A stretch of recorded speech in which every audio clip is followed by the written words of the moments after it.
All right, we are in Ubud, Indonesia, outside of Ubud.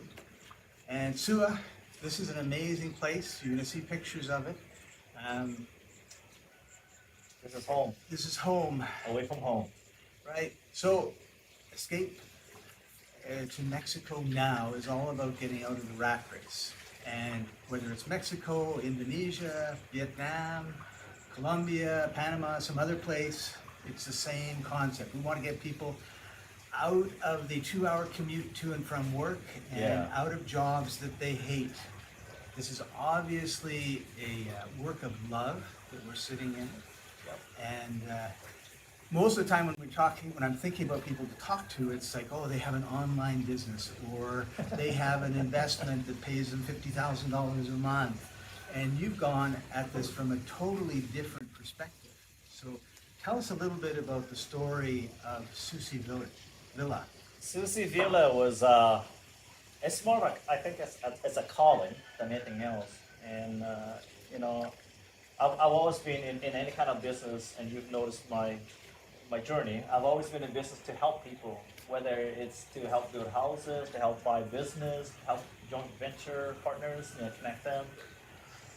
And when I came to Bali after doing the digital nomad in 2018, I got stuck here during COVID. And this place was just so beautiful, so amazingly heavenly beautiful. Look at the landscape and just the feeling, the vibe that we really had here, right? I enjoyed the time here, and I came back. And when I got stuck here during COVID, I saw the other side of paradise, where the people are suffering, where the people are like not being taken care of by the government, like in Canada or America or Europe or Australia for that matter. You know, people in this country don't have that safety net, right? And I was at a villa where I was probably the only foreigner there, and the people there treated me like family and kept me there during the time that I can't leave the country, right? So I was brought to all these family reunions and all these family gatherings, and I felt obligated after a while because, you know, it's like, how can I help them back? Right. How can I help them give the kindness, but return the kindness that they have given to me without asking for anything, you know, asking me for money or anything like that? Because they know it's tough to get money in during COVID, right? But there are other people that came around the village. They know the folks that I say that, and they asked for help. And one of the family that came to me was the father was suffering. They needed surgery. Where do you find money during COVID for that kind of emergency, right? So they came to us. They know there's a foreigner here. Maybe he can help. I wanted to help. And long story short is that, you know, I don't know if I'm on the ground. They don't know me. And how do I get my money back, right? And they said, well, we have a land here that you can hold in lieu of the money that we get paid you back. The long story short is that I found out that, you know, they owe more money than they thought they had with the bank. And for me to have any lien against the property, you know, they have to have a clear title.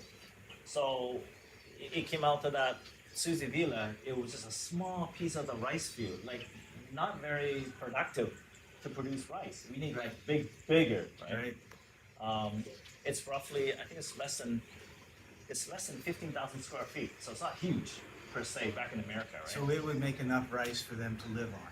That's about it, right? And that's barely enough to live on. So you're in a subsistence living situation. Yeah. With your dad about to die because he's not got surgery. That's right. And I thought, you know, the only way for me to help them is like get them out of debt, pay them all the debt off, maybe give them some extra money so that they can create a business, they do something else that provides them more money than subsistence living. And that comes back to what we want to do, right? Scott, we want to empower people, help them get out of their current, not misery, but where they're stuck. I'm happy using the word misery. Yeah, I mean, to them it's not misery, to them it's just living. Right. And we call it, that's barely surviving, not living. Right.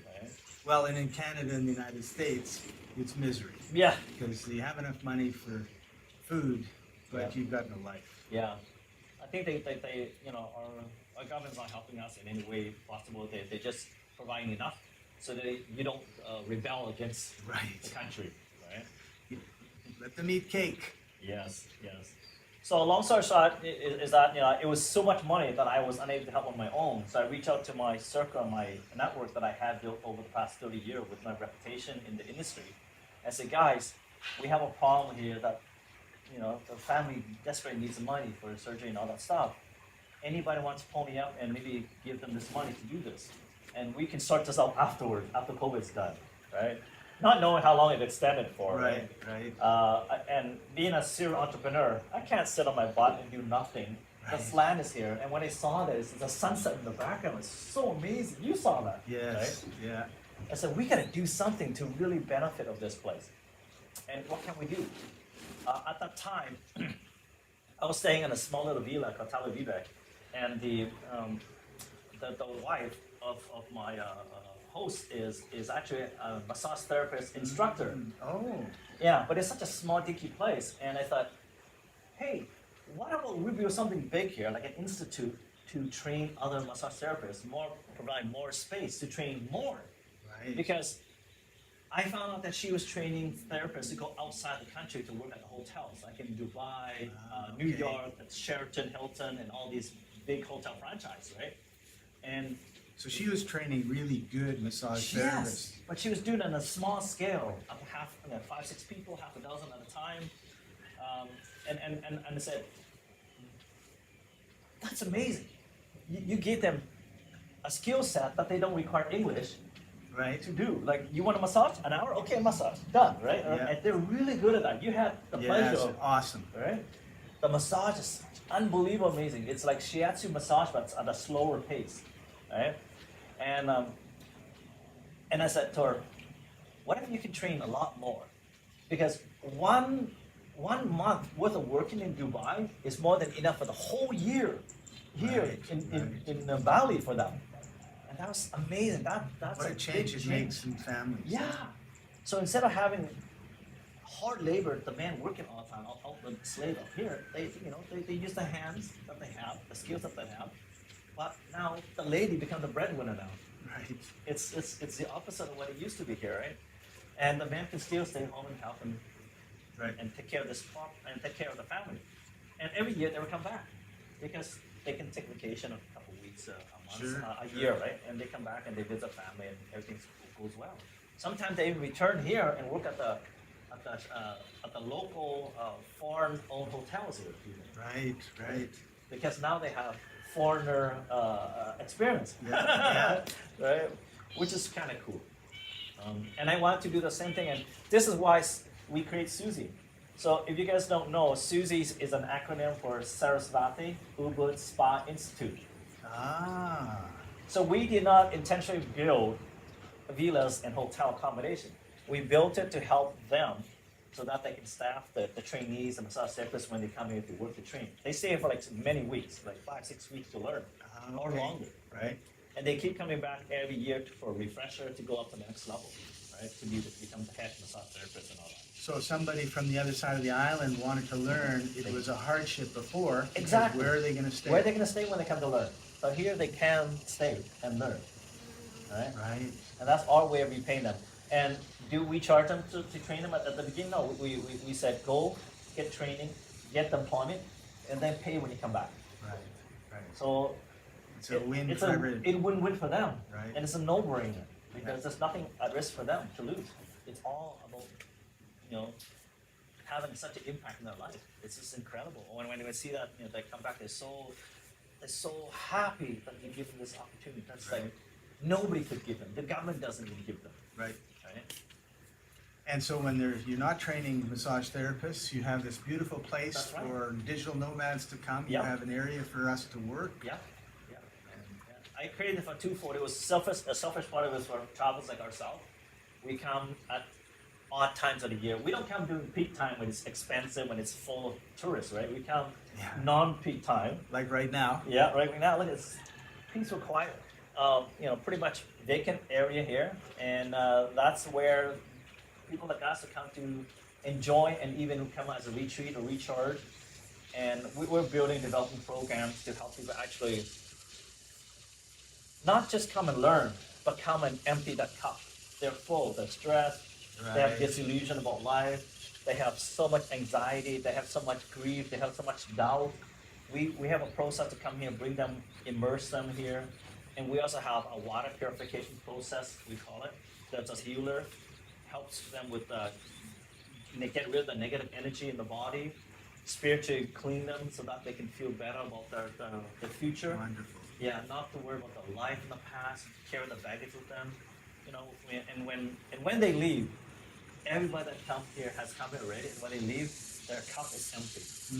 So they're ready, they're recharged, and ready to fill in, fulfill their destiny, fulfill their aspiration, their goal. Right? When you were talking, what came up for me was a small aquarium with a goldfish in it. Yeah. And the water hasn't been changed in 50 years. Yes, Right? yeah. It's like, oh, it's Yeah. pretty awful. Yeah. But then you go and you just clean that water, change it, and all of a sudden you're in a healthy, happy place as opposed to and the physically, emotionally, spiritually, Yep. the whole Yes. 9 yards. You come here, you not just leave, push all the negativity away from you, but you also You ground get a yourself. golden swan. Yeah. Other cool duck in the back, other flying horse. I guess it's, it's like the water here. It's like we don't smell bleach, we don't smell chlorine. No. It's filtered naturally through the natural process that we have in this pool here. You come here, you become connected in nature again. You become recharged, and that's what I want to build in other countries. Like the next project is actually in Vietnam, in the mountainside, right? It'd be very similar. You reconnect with nature. See, for me, I always have projects, and to come to a place like this for a week with the idea of accomplishing a project is absolutely perfect, right? Because it's quiet, Yep. you're in nature. You would think with all the rice fields and standing water that there would be millions of mosquitoes, but for some reason I've only seen one in the last week. Yeah. Why is that? Well, as a traveler like myself, I travel I think over 33 countries now and use this to many countries. The biggest grief we have is internet and mosquitoes. That's right. That's the biggest thing. Suntan and all that stuff is minor, but I realize that it doesn't matter wherever you go. You have Vietnam, Malaysia, Singapore, any country other than in the tropics, you deal with mosquitoes. So I did a ton of research. I built this place from bottom up. All right, so And this was a rice field when you started. yes, yeah. So we knew a mosquito was going to be a nuisance factor here, big time. So I researched everything I can. There's over 60 tropical plants around here, and probably a big chunk of it is mosquito deterrent. Ah, Right. So all the fauna and all the shrub, all the herbs that you see around here, you think they're lemongrass, but they're not. They're citronella. So we have citronella barricading the entire area. We have other plants like zit plants. We have, oh my gosh, from marigold to what do we call these? They're like the green.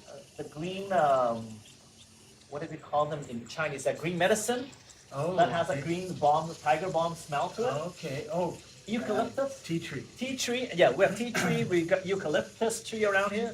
So it wafts, it blows, more smell that mosquitoes despise. Yeah, and we like. I mean, Exactly. in the evening, it's like, It smells oh, nice. It smells so good. Yeah, yeah. So this whole entire resort is barricaded against specifically mosquitoes. So you get because there's nothing worse than trying to work and Yep. We were here last night, like at Yeah. midnight, sitting here. Not one mosquito came. no, that's right. Right? Yeah. That was amazing. I was even shocked. I was expecting at least one or two random ones, right? Yeah. Not one.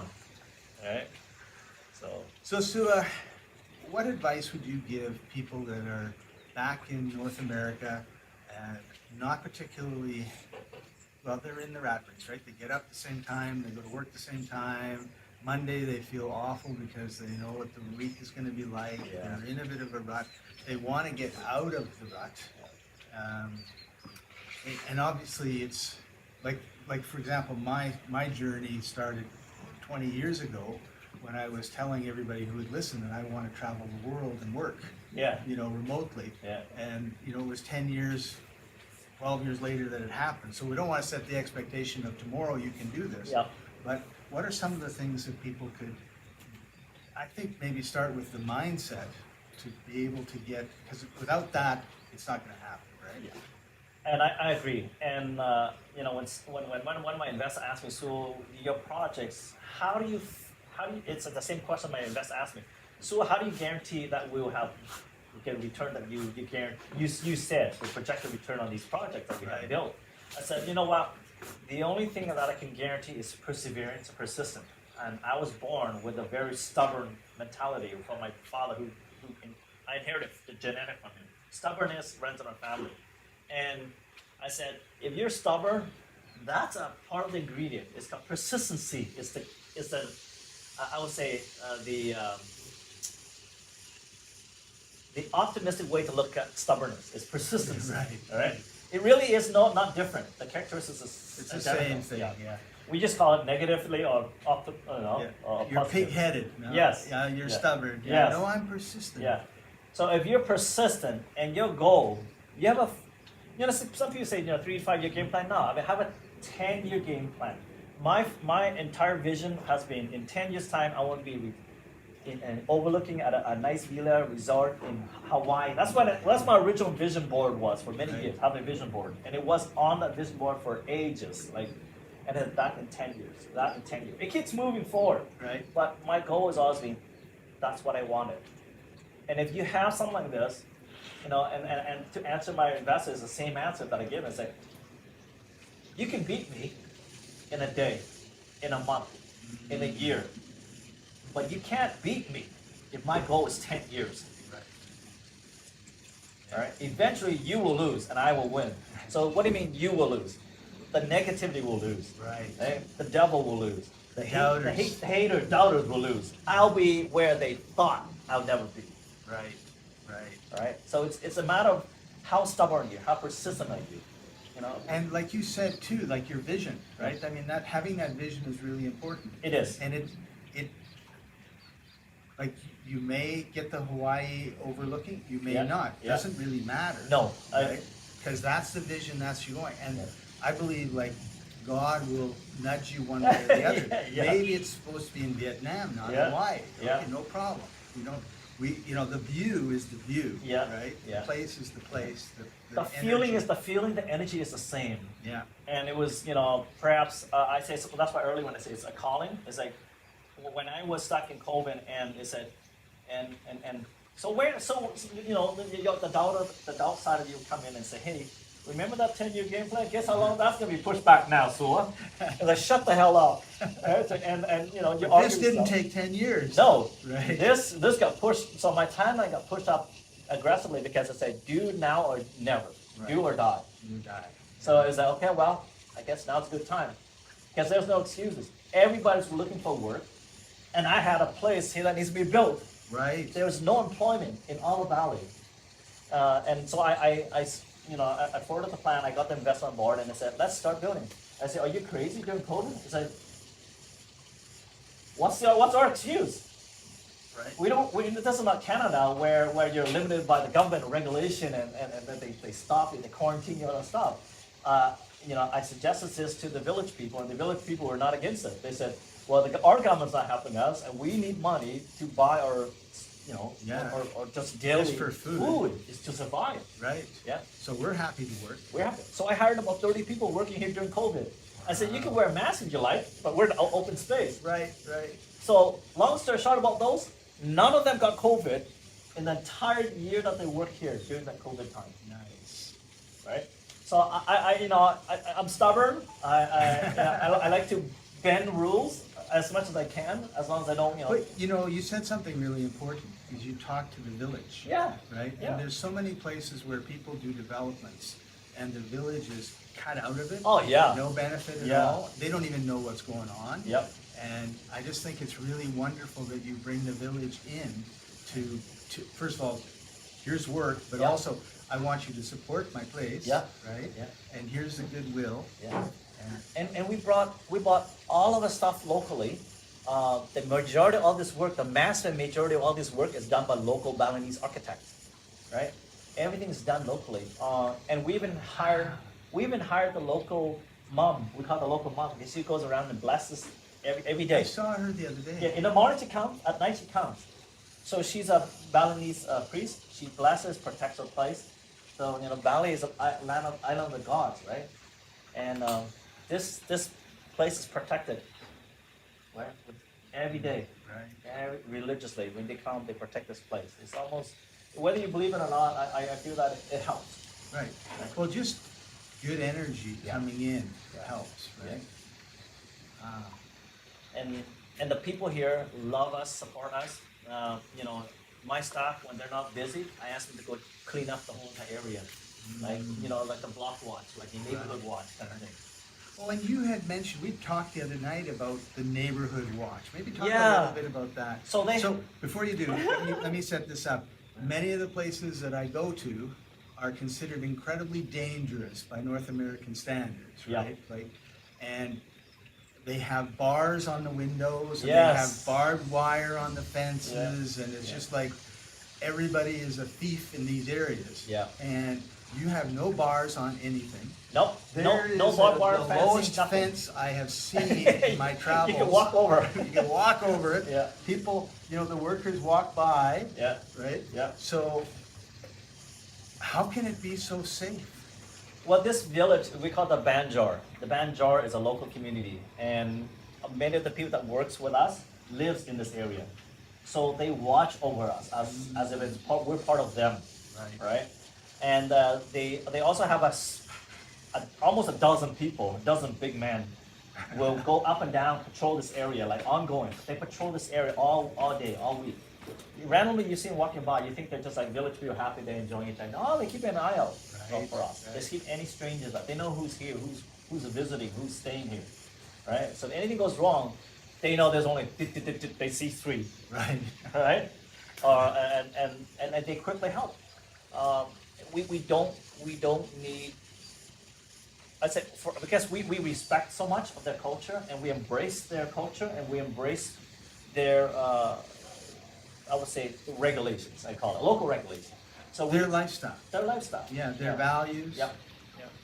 And they. So in other words, you don't have big fireworks going off Nope, at 2 never. in the morning. Nope. You don't have a disco with Nope. music going No, 24/7. Yeah. You're not disruptive. That's right. You're part of the part of them. community.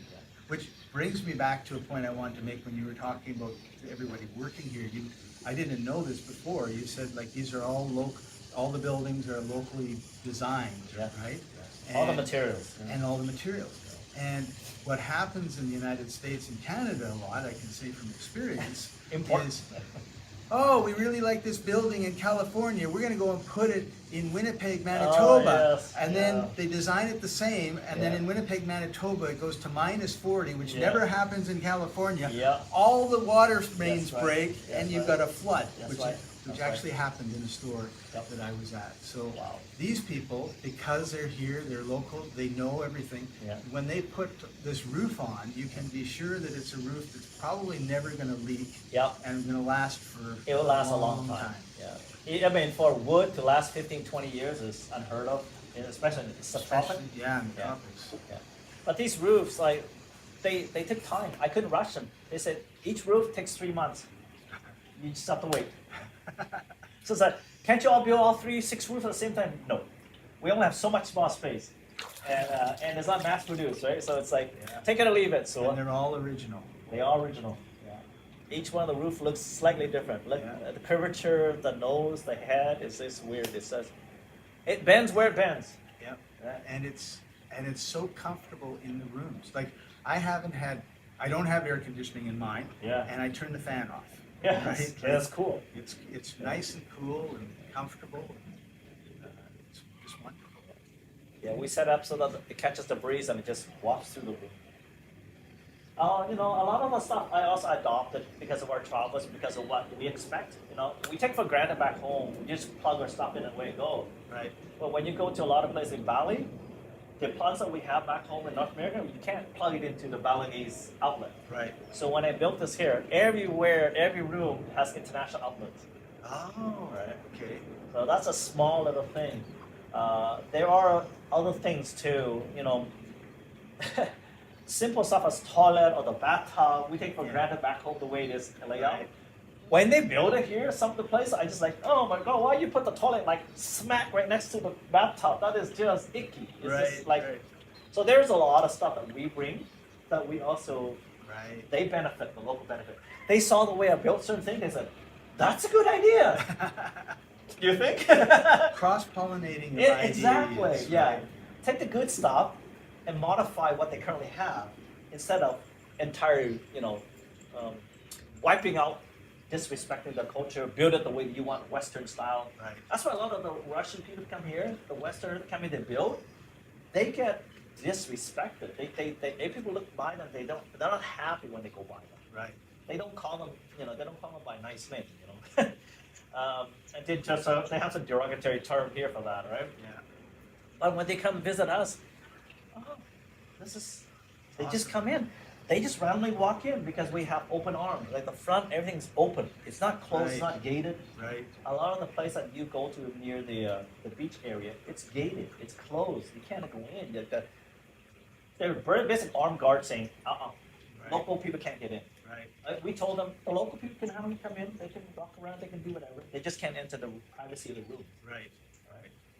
So we give them access. It's like that way they're kind to our guests. They don't think that our guests is, I got money, get out of my way. Right. They see our guests as, it's Sua's friend. Which is true. Not a Sua's foreigner. Sua's a customer. It's like, these are all Sua's friends. Right. So Sua, you're also starting up a project in Vietnam. Yeah. Tell us a little bit about that. It's kind of funny because in Dalat, we are the #1 exporter of coffee, and the province where the city of Dalat is called Lam Dong.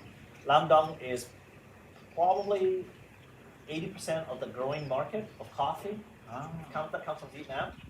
And when I came there, I looked at what they have. It's a beautiful city, but it's away from anything. And the airport is only accessed by domestic airport at the time. And over the years, I look at places to go. I like Lam Dong because it's similar to Canada weather. It doesn't go negative, but it goes to like 10 degrees Celsius. And the hottest is 20, 26, 27. So a nice range of temperature. Right, yeah, it's got the seasonal. Hard to believe in Vietnam. Exactly, it's one of the rarest places, and that's why coffee can grow there. Okay, yeah. Right? So it's cold enough to have that rigidity that coffee needs, but also the growing summer temperature. So 9 months of the year, almost 10 months, it's great weather. You got the 2 months that are around 10 degrees Celsius. A little cold. Yeah. Too cold for them, but it's perfect, right? Right. And when I look at what they can pay for the coffee and all the stuff, it's just, for them, like there's a wholesale farm, like selling potatoes, right? They sell potatoes, but McDonald's make French fries out of them. Right. And look at the markup. Yeah. That's huge markup, right? So they don't get even a fraction of what the French fry is worth, right? What the latte is worth. Right. Starbucks made 98% of the profit, basically. So whereas the farmers, they are the ones who's providing it. They're making subsistence living. They don't have any skill, like here, like a rice farmer. Right? So when I had the opportunity to look around, to invest, and one of the guys that brought me, he said, soon a lot of people here are in like foreclosure because they can't make the payments to the bank that they borrow money over the years. Right. And one of the places that I acquired was a coffee plantation, and it's not big enough. It's like the same thing about this size, 16. It's about 1,200 square meters, so roughly about the same size as this place. It's not ideal for production of coffee. It's just enough. Right. Enough to just barely survive. But they went into foreclosure, so the bank took it over. Right? And I bought it from this guy, and I learned more and more about it. I said, that's how they're getting paid here? No wonder they're going in foreclosure. Right. So my idea was like, hey, let's build something and train them how to make better use of this coffee. Rather than just wholesale it, show them how to basically make organic coffee, grind it, roast it themselves, and maybe add flavor, whatever it is. They might want a hazelnut, almond, you name it. We have all the nuts there, right? We have all the seed oils in. Maybe even CBD too for that matter, right? So, but increase the price of the coffee value, right? And I said, if we can show them, educate them how to do that, and provide the ability for them to process their own coffee and sure enough, I did a lot of research. The roasting is cheap from China. Right. And sure, it's not cheap enough for them to afford, but we can maybe help them finance and help them teach them over the years. They can repay them. So Right. now they have an ability to grow and increase the value. And roast and make their own Yes. coffee blends. Yeah, and have their own locally. I even have some crazy ideas like, all they need is 100 customers, basically, like the same area of land, and say, look, each of these parcel of coffee plants, you can have a membership. That's your coffee. We'll take care of it. This is Scott's coffee, Right. organic, not Right. pesticide, full of pesticide, right? Right. And when it's ready, we roast it and send it FedEx, UPS, DHL, straight to your home. Because the coffee is good within the first weeks. It gets worse over the weeks, right? As Yeah. the shelf life, it sucks, Right. right? It becomes more acidic. So knowing that is that means they need to roast it and fly it, not ship by boat, which Right. is currently doing, Right. right? By tonnage. So they have that. They And can then- have a membership driven. And the members know they're making a huge difference in the life of the Exactly. community. I feel good about drinking this coffee finally. Right? It will taste better than Starbucks. Yes. Right? Add some recipes and you can make your own. Exactly. So there's a lot of lack of education that I see, even in simplest thing as farming and agriculture. They don't know. Yeah. They don't know that they can provide a different way to kill the insects. There is other ways. Yes. There are creatures that will eat caterpillars, they eat other insects. Well, and here Yeah. you were telling me about ducks. Yes, exactly. These ducks come in and they eat all the grubs Yeah. and the insects. And Yeah, Bali grows organic, rice because they don't believe in killing their own people. right. They bring like we have the video, right? The hundreds of ducks go up this road and go and clean each individual places every week. Nice. Right? They go through it and eat everything, every grub that's in there. Wow. Right? That's a very, very cool way of doing, farming, and that can be adopted to other countries and vice versa. And eventually we want to stop them from burning the husk after the rice field gets chopped, and we can create our group here. We're ready to talk to you about it to create more of a recycling facility for the rice husk. We convert them into maybe bricks to furniture. Oh, Right? yeah. So those things are very strong, very dense material. Once they put, the Thailand already has a process, and Vietnam they already started doing this. They don't burn anymore. There's Right. less burning now. So they recycle the rice husk into bricks of wood fiber. They make furniture out of it. They make walls out of it. Oh, wow. Right? Yeah, so Why burn we it? get creative, we can solve a lot of problems. Yeah, it's just they lack the education. Right? They don't know. Right. And if you have a poor educational foundation, then what sort of ideas are going to sprout out Yeah. of that ground? Poor ones, right? Yeah. So and I share with you my other idea was, this is the other reason why I want to build these crazy places that digital nomads will come. They bring their knowledge, they bring their education, they bring their market expertise, right? Right. To the locals. And I would open up some of these facilities to teach them English, and they can also come eventually to learn when all the marketers come here, when all the entrepreneurs come here, we share, right? Right. When they have the retreats going on. That's a perfect time to showcase what we have. Excellent. So I think education goes a long way. I grew up in, I was born in Vietnam. I think without the education that I have in Canada, I wouldn't have these crazy So ideas. you'd be in a rice field somewhere. True, yeah. I would have not made it possible. I wouldn't be employing a dozen people here. Right. Right? These dozen people are the breadwinners of their family, believe it or not. And it's just a spiral up Yep. because all of a sudden you have more money in the community. Yep, everyone benefits. Everyone benefits. Yeah. So, Sua, how could someone who's watching this participate? Well, one is, become an investor, or two, travel and to come to these places to learn from us, to learn, it's not overnight, right? I don't believe in get rich quick, and people who do always get scammed, right? But the fact is, if your long-term goal is get rich eventually, you will get there. Right. And this place I could sell for easily $4 million, $5 million.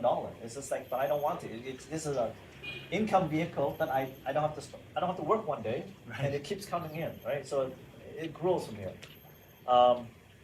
People who are on the fence, you're not on the fence. You're just not fed up enough yet. to make that move, right? That's it. You know where you need to be, you know where you want to be, and you allow the baggage to hold you back. Like, you know, I was in a happy family. I had 2 children. I still have. I'm gonna say, but you know, the divorce happened, and it shoved me to you know, accelerate what I wanted to do in my life, right? What I really wanted to do, and it was, my love was to travel, and my love was to help other people. You know, when your partner is okay with okay, and It's hard. and you're not okay with just okay, that's the hardest part. That's the hardest decision you have to make, right? When you want to go and they want to stay. Yeah. Whether you believe in God or not, whether you will higher being or not, it's like, you know deep down inside you what you really want in life. Is it just to coast along? Like, or we were born to just coast, or we're born to do something with it. I truly believe it's in the latter, not the former. Right? And my belief is if you're coasting along, which you shouldn't be doing, then all these things are happening and your life is miserable, right? It's like, oh, why do all these bad things happen to me? Well, it's because you're coasting along and you're not doing what you're supposed to be doing, and it's God's way of kind of poking you and saying, you know, don't do that. Do this instead. Like, come on, get on with your purpose. Yeah. My one big thing I do believe is everything happens for a reason. At the time that happened to you, you might not like that phrase, but maybe give it some time.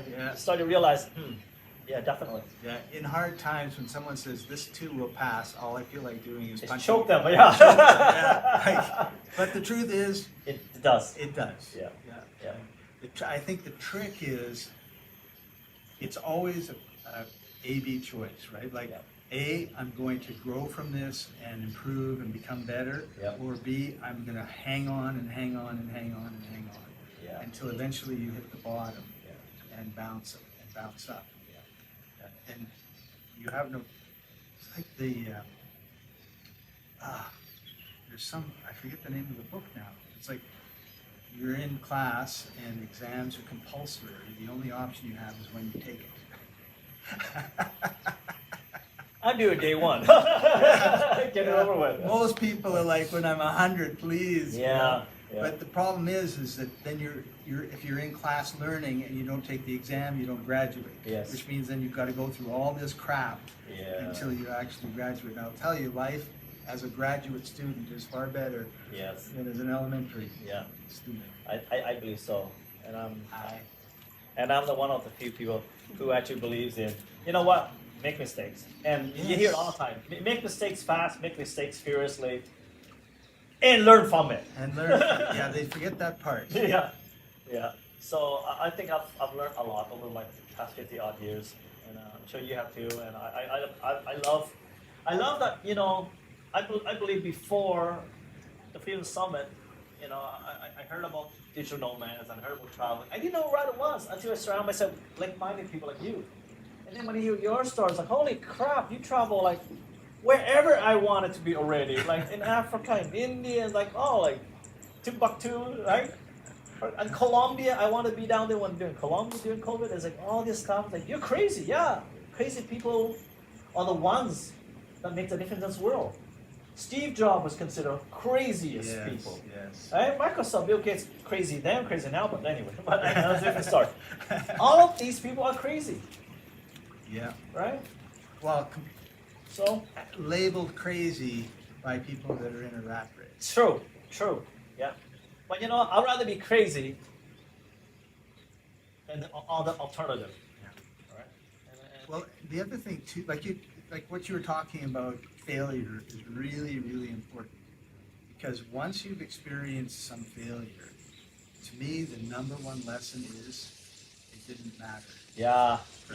Like I spent 6 weeks in the hospital about 14 years ago, and they told my mom one day, go see a mortician. He's not going to be alive tomorrow. Wow. Yeah. And once you face death, what is there to fear? You know, and I do fear things every once in a while, but it's kind of like, well, hang on. Like, if it's a matter of faith too, right? Like if you believe that the next place you're going to be after this place is heaven, then well, you get there when you get there. It's not up to me, right? Yes. If you think it's hell, then oh my God, you're going to hang on to this. Yeah. And if you think there's nothing, Yeah. you're going to hang on to this, right? And the hanging on is what really destroys the quality of life, right? You know, and we're all the same, right? Like I don't know anybody that doesn't think, oh, I could do more, right? Yes. Or I have more to do. And I've had a few people like what you just said is, oh, you've been to all these places. Do you know how many places I haven't been? Exactly. I got a lot of work to do. Yeah, it's like I think of 100 odd places. If I take one, I started thinking a while back. I say if I want to go to try every country world before I die, I think I need to do more than one country per year. Simple math. Yeah, and I am now happy. I'm now content with not seeing every country. Yes. Because I do want to spend quality time in places, right? Yeah. But one of the other nice things, I was talking to a friend of mine in South Africa a couple of weeks ago about this, is the way I travel is slow travel, right? Yeah. So I'm only here a week, which is what a normal vacation would be, right? Yeah. But if I had the rat race, I would be telling you, let's go to 15 different places today, and every day would be leaving at 4, coming home at midnight, and I'd be just fried by the end of the week. You'd be so stressed out. But I know one thing, and that is I'm coming back, right? And because this is on the migration route Scott takes regularly, and so because of that, and it was the same in Africa. It was like, did you go here? Did you go there? Did you go here? Next time. No, next time, right? Next time, is there going to be a next time? I'm pretty sure there will be, right? And it's a really nice feeling because I want to come here and just be in this place, right? And I do have projects that I want to work on. And so the tension is like, I don't really feel like working on it. Well, you don't have to work on it because you're the boss. That's right. Okay, I'm going to enjoy the pool for a while, right? And the work gets done. Yes, we call productive work rather than, I gotta work. Busy work. Yeah. Whereas, and the other thing, like you had mentioned, you have this place. You don't really do any work here because you have staff. Yeah.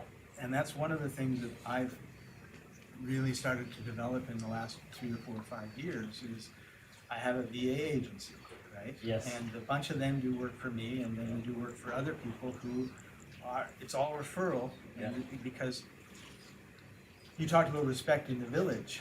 I have my best friend in the world. I've known him for 40 odd years. He's 78 now, and 2 years ago got married to a Filipina. And they've been together about 8 or 10 years. And so I've known their relationship from before they knew each other to marriage, right? I was MC at their wedding. And she started out working for a Chinese couple who treated her like shit. And so my buddy and I would get together for a beer, and the first hour was him as angry as I've ever seen him. I don't forget, I've seen 40 years of him, right? Yeah. And then he finally calmed down, and so what he did was he helped her get residency, he helped her get in Canada, he helped her get education so she could work in a hospital, so then she got a job that she liked, where she was respected. And it really impacted me on how disrespected people are. Yeah. And a mutual friend of ours was working in Dubai, and she decided after a year or two she wanted to go back to the Philippines. So she told her boss, I want to go back to the Philippines, and the next day the police arrived and arrested her. And she was in jail for, I probably still would have been in jail if hadn't had advocates and stuff helping her get out. Like, why would you jail somebody who just said, I just want to go home, right? It's not like they have state secrets. They have power. They have power. They want to and they want to abuse it, right? So our whole thing with the VA agency, Global Digital Media, is respect the client respects you, we have mutual respect, and we work hard. And that's been our secret to success. Yeah, it's best. Treat others like you want to be treated. And if you want them to treat your project, your business as if it was theirs, treat them better. That's it. It's no secret. Like same thing here.